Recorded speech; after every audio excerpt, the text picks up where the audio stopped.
Today I'm going to be talking you through a recent Ruby Amethyst versus Ruby Sapphire matchup on Pixelborn Connect.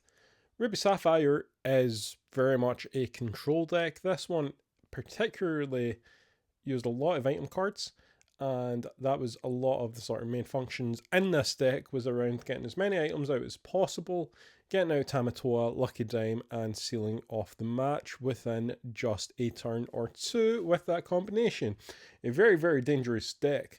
Ruby Amethyst is somewhat a control deck. It's more sort of mid-range deck, so you're looking for maybe about turn 7, turn 8 before you really start to turn a game and be able to really sort of assert any form of authority really into the game. So straight away here, I'm just going to Inky Castle and put out a Broom. My opening hand wasn't great in terms of I didn't really have many 1 or 2 or 3s even after the mulligan, which wasn't great, particularly against this deck. Time is not your friend. You really just have to get going.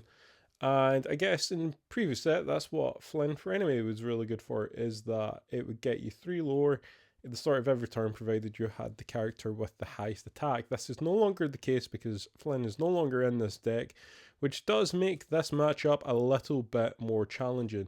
So a Scuttle is played by the opponent, which allows them to look at the top 4 cards of their deck, search for an item card, none was found. And to be honest, there was a few times during this matchup where a card effect would allow the opponent to search for an item, and it just didn't happen for them. So in that respect, we did have a little bit of luck in this matchup. So here we go. We'll get rid of the Scuttle. We don't want anything challenging the Magic Broom. The Magic Broom is going to bring in a card whenever I get another character that I can play down to the board. In the moment, we don't really have that, so I think going into turn 3, I will have something. The Queen comes out, which whenever it quests, I think it has a similar effect. You're able to search your deck, top 4 cards of your deck, for an item and then play it for free. And a very, very good card. Very dangerous card. We can't really take it out. Luckily, we also know that the opponent's not really wanting to challenge with it, therefore the sort of effect or ability of it's lost. So this is a play that I wouldn't normally do in any other matchup, but turn 4 against this match, it really is just a race to get as many lore as possible. The opponent's not really started ramping yet. They're at 3 lore, so I think I'm safe to play a castle here, and it's not going to come out straight away. Okay, here we go. So the workshop's played. The opponent finds the popsicle, plays the popsicle, allowing them to draw 1 card. They can activate the workshop to draw another card, and this is a very, very dangerous deck. The card draw is fantastic. It can go from 0 to hero very, very quickly. And our Queen's Castle safe, no damage on it just yet. Maybe it'll probably come on soon enough. We'll go up to 5 in 4 turns, or in 5 turns even. Is okay. It's not a great start from us. We really could have been doing some more characters here. A rabbit in an attempt to draw 1. We'll banish the broom in an attempt to draw. Some decent draw functionality here. Unfortunately, the later the game goes, the greater it favours my opponent. This is not a game where getting to the later rounds benefits us. As much as Ruby Amethyst has control cards, Sapphire Ruby really has control cards. You will see Maleficent Dragon. You'll see a lot more high-end removal. And yeah, it's much more of a control deck than Ruby Amethyst, although a lot of the sort of basics are the same in terms of like your Be Prepareds and your CISOs. So the opponent sort of deciding what to do here in 4 rank. They haven't really started ramping yet. They're going to go up to 5, play 2 for 1 jump ahead, and now the ramp starts. That's them up to 6 in total. Ice Block's going to come down. Ice Block will take 1 attack off of chosen character when exerted. We'll draw 1 for turn. We'll draw 1 for rabbit. Go up to 7. And here we go. Now we really need to start applying a little bit of pressure here. Trying to get a bit more lore on board. And just try to do something. We're going to draw 2 more cards with the rabbit. So at this point the rabbit's done pretty well for us. We got a lot of card draw off this rabbit. We're going to bounce the Cusco. which will take us up to 6. I'm going to use 1 for Magic Broom, then use 5 for a Maui. Maui is going to take out the Queen.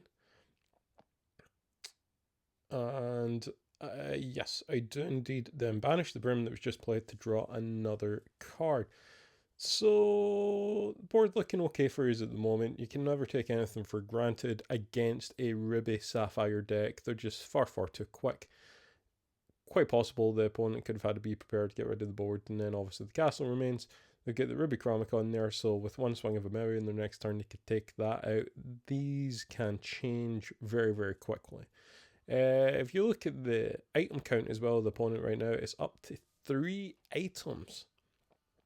Sorry, 6 items. 3 items. 6 items. Sheriff of Nottingham comes out. The opponent pays 1 less for each item in play, therefore only 3 cost to play the Sheriff of Nottingham. A very, very dangerous card. And at this point, I'm just trying to decide what the best protocol. I'll draw 2 for the rabbit, 1 for turn, 1 for the rabbit at the castle.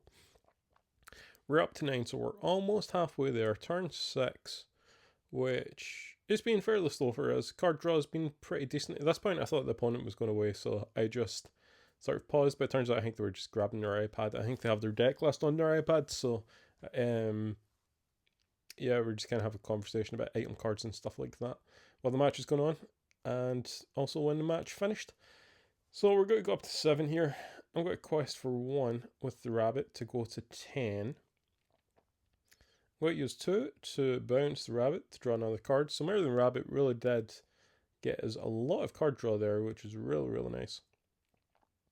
I've got 5 remaining. So I'm going to use the 4 to play another Queen's Castle. Okay, so this is really just an attempt to try and speed things along a little bit. Time is not in my favour, so you can't really hang around all day in these matchups. The opponent gets a lucky dime, they get a Tamatoa down, game's over. So this is really just an attempt to try to make a move, try to speed it up a little bit. Maybe comes out, Chromicon, castle's gone. Or it may have been support actually that's been given from the sheriff in that occasion. So yeah, 1 castle's down. We'll still get the 2 lore from the other castle. No card draw from that. 6 cards in hand, so 7 cards for turn. Dice rolls off the table, and here we go. So I've got a quest for 1 with the snake. We're up to 13 now. 7 to go. Almost in goat bounce territory. Although this match still has a little bit of time in it yet. Very back and forth from this point on. So we're going to use 7. I think it's just be prepared. Yeah, it is. Just be prepared. It could have taken out the sheriff, potentially, but it still leaves the castle open. So it was more an attempt to protect the castle more than anything else. And yeah, just sort of forced the opponent to reset. So Cusco is going to put the castle in my inkwell, which isn't ideal. Certainly solves the problem in the castle for the opponent. For us, it means there's no more castles. So the castle gain is finished for the moment. We do have a chilling box, so we can quest go up to 14, banish to draw. And yeah, at this point we are at, I think that's actually 9. I don't think I've updated from the Cusco. Another rabbit. And goat bounce, goat bounce, goat bounce. This has got to be the way of going about this. We have to be smart because we don't want to leave too much in the opponent's field. By doing that, opens up Dime Tamatoa combination, which will finish the game. Crab goes into the inkwell. It puts us up to 6 left for turn. I realise my ink total isn't updated, so I do the update to that. Got to play another 3 to bounce the Merlin Rabbit. The rabbits really did do very well for us in this game. We got a lot of card draw off the rabbits, which was really nice. I think that's pretty much all I could do there. I was 1 short of playing the rabbit again, so couldn't possibly do any more on that turn. Have a quick check my discard to see what's going on there. the items really starting to, yeah, ramp up for the opponent. I think there's 6 items. One jump ahead comes down, Cecil comes down, banishes the Madman Fox with the help of the Ice Blasts, which will take his attack below 2. Cusco's still in the field, and I think this is just another Be Prepared turn, to be honest. A very, very strong board for the opponent. The ramp's starting to get ahead. They've got a lot of ink going on, and yeah, it just has to be Prepared, get rid of it. For the cost of 3, then Ink and Brawl for the cost of 4, play a rabbit to draw 1 card. So trying to get back some card draw after a very, very costly turn.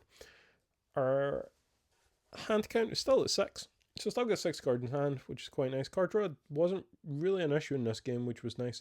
Tamatoa comes down, and this is the big threat. Fortunately, the opponent does not have enough to play Tamatoa and the Lucky Dime in the same turn.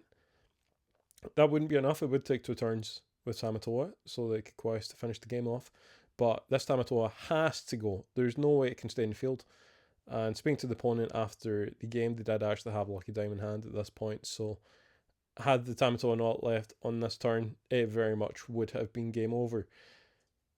Draw with another rabbit, and yeah, to a certain extent, just almost baiting a Be Prepared. Going to take 1 rabbit back just in case. 15 total, 4 in the board, and the opponent is probably going to have to get rid of everything. Many ways they could do that. Big Sisu with ice blocks would be enough, as well as a Be Prepared. So a couple of options for the opponent to sort of clear up this board. They're going to use the 7, and it is a Be Prepared. So I'll draw 1 card off of the rabbit, which puts me up to 6 card. It'll be 7 going into turn, 12 ink as well. And the opponent passes over. They have 2 ink remaining. This is getting towards the later stages of the game now. Doing a quick ink check, try to work out what's going on. Rabbit for the draw. Not enough for the goat bouncing at the moment. Still can't pull it off. So it has to be more rabbits to try to attempt to draw cards. Card draw has been very good in this game. Unfortunately, we've just not really been able to get over the line. The opponent's really closing in now. This point, the game, I'd say, favours them, despite the current lower totals. And yeah, just an attempt really to get some stuff on the board, put a little bit of pressure on. And even if the opponent Be Prepared here, we'll get another 2 cards, which is quite nice. And would hopefully draw us closer to the magical rabbit and Mim combination. Sisu comes down, however, which was a very good play by the opponent, and takes out absolutely everything for the cost of 2 cards to my hand. And at this point, I think our ink total is just about enough, so there will be a quick bit of mathematics here to work out what's going on. I think we're up to 12 ink going into turn. We can go up to 13 ink. It's going to take a lot of goat bouncing to do this. Oh, 7 for Be Prepared, actually. Okay, so this turn is just get rid of Sisu, Magic Broom, 4, Rabbit, draw a card for Rabbit, banish the Broom, draw another card. And I think we're up to 13 ink now. Really trying to get into goat bounce territory for us. The opponent just needs something down with the dying game's over for them. Tamatoa comes down again. Either get rid or lose. Fortunately for us, they just don't have enough ink at this point to finish it in 1 turn. And passes over. So at this point, it's either get rid of the Tamatoa or we're going to have to do something. The fact that the rabbit stayed actually did really help here. Had the rabbit gone, the mathematics probably would not have worked out. Well, they definitely wouldn't have worked out on this one. A lot of cards to hand. I cannot remember if there is any sort of removal actually to get rid of Tamatoa. I don't think there was. So, quest, go 17. Closing in on the game. 2 for the snake, which is going to bounce us back, put us up to 18. 4 again for the goat. And ink in the Sisu for the final 3 for the Mem Fox. And that sees out the game. Here, there's the opponent's lucky design. There was a Be Prepared hand, actually, which is nice. So possibly could have got rid of the Tamatoa. However, the opponent was really closing in. This sort of length game very much favoured the opponent. I think it got quite lucky. I think the opponent was fairly unlucky with some of their effects from the Queen from Scuttle early on, not allowing them to find or play many items. The Workshop combination with the Queen is fantastic in Sapphire. It's very, very good. The draw functionality is immense. Draw a card for the cost of only 1 ink every time you play an item. Very, very strong. And yeah, this was a great game. I really enjoyed it. The opponent was good fun to play against as well. We had a nice chat afterwards, which I always like doing on these games of Pixelborn. Thanks for joining us. This was Ruby Amethyst versus Ruby Sapphire. Hopefully see you back here very soon for more matchups.